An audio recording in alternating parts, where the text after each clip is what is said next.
Well, a surprising result in a statewide Texas primary. Republican voters nominated Nate Sheets for Agriculture Commissioner, defeating three-term incumbent Sid Miller. The race gained extra attention when Greg Abbott threw his support behind Sheets instead of the incumbent.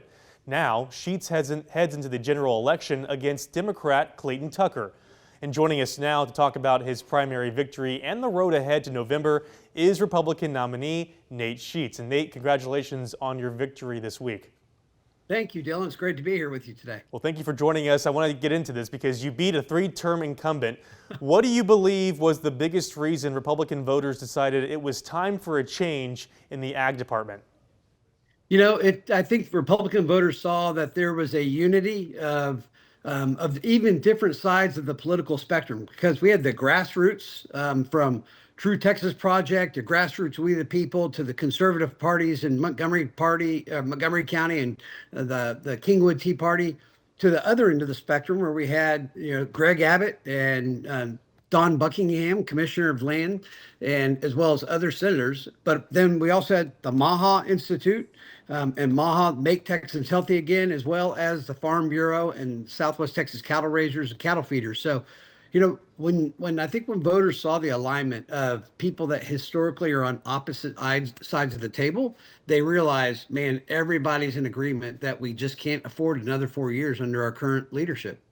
Well, you've suggested that you'd bring major changes to the ag department if elected. What specifically would you do differently from the current administration? Well, we're going to go in and focus on culture.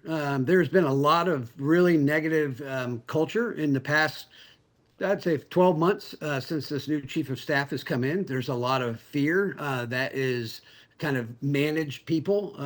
And so, I'm a big culture guy. When I had my company, Nature Nates, we had the be attitudes that we wanted to inspire people to character traits like be loving, kind, patient, goodness, our character traits that form the type of organization. So we want to go in and get rid of the criminality and then also just reform the culture around the people with farmers and ranchers at the center of it with a culture of excellence. We're going to go in, we're going to look at processes and how can we deregulate and make it easier for farmers and ranchers and agriculture for people to be in business, as well as lowering the fees. Sid raised fees up as much as $26 million to pay for things like his TV show. And then we're going to go and redo the Go Texan program. And we're going to make it was a program originally created to help give producers access to consumers.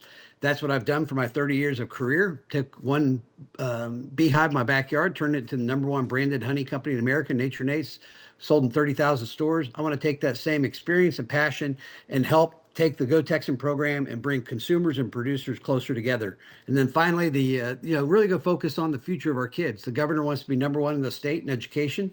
We're 44th in nutritional value in our school lunch program, so we're never going to be able to be first in the nation in education when we feed our kids such a poor nutritional lunch. And so our goal is to be in the top 10 within the end of our first term. So there's a lot of things to do. I mean, we still have like New World screwworm. We have water issues. We've got property rights issues. We have a lot of things that we've got to get in there and tackle and fix. You've passed the first hurdle. You beat the incumbent. Now you'll face Democrat Clayton Tucker in November. What do you see as the biggest difference between your vision for Texas agriculture and his? As a Republican, I'm a free market, deregulate, get government out of business as much as possible.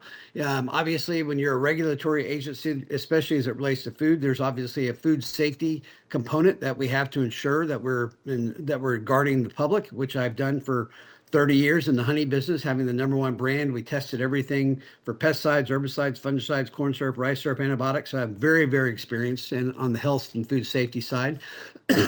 And again, Democrats want to come in and they want to implement things that are counter to culture. And so as it relates to agriculture, we want to make sure that we don't have, steers wanting to go into heifers' bathrooms or, roosters wanting to get in the hen house or having a steer want to transition to a heifer. We're going to keep heifers and steers. Okay, Nate Sheets, Republican nominee for Texas Agriculture Commissioner. Thank you so much for joining our show, and good luck with your campaign. Thanks, Dylan. Bye-bye. And as we mentioned, Sheets will face Democrat Clayton Tucker in the November election. He's a rancher from Lampasas who currently serves as secretary of the Texas Farm Union. We spoke one-on-one with Tucker earlier this year. You can see the full interview right now on our website. Just look for the link in this week's State of Texas story. A decades-old program meant to help disadvantaged businesses overhauled in December.